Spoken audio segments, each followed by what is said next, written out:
கேட்கவே ரொம்ப மனசு கஷ்டமா இருக்குங்க. தாராபுரத்துல ஒரு பெரிய துயர சம்பவம் நடந்துருச்சு. அமராவதி ஆத்துல 2 பேர், அதுவும் ஒரே குடும்பத்தை சேர்ந்தவங்க தண்ணில மூழ்கி இறந்துட்டாங்க. என்ன விஷயம்னா, தாராபுரத்தை சேர்ந்த முகமது ஹசன், அவருக்கு 32 வயசு, பொரிச்ச ரொட்டி கடை வச்சிருக்காரு.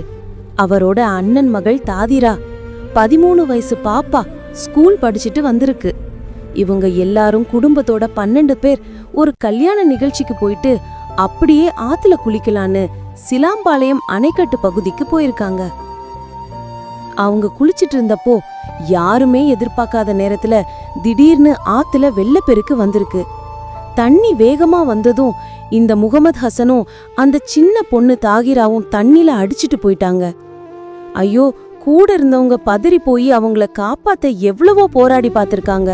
ஆனா முடியல. உடனே போலீஸுக்கும் தீயணைப்பு துறைக்கும் தகவல் சொல்லிருக்காங்க. அவங்களும் வேகமா வந்து ரொம்ப நேரம் போராடி 2 பேர் உடலையும் மீட்டாங்க.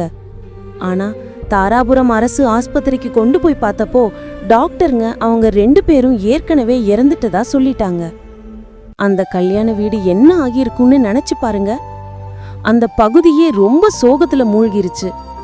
ஏற்கனவே அந்த அமராவதி ஆத்துல இந்த மாதிரி 64 பேர் இறந்திருக்காங்களாம். இப்போ மறுபடியும் 2 உசுறு போயிருக்கிறது அங்க இருக்கிற மக்களை ரொம்ப அதிர்ச்சிக்குள்ளாகி இருக்கு.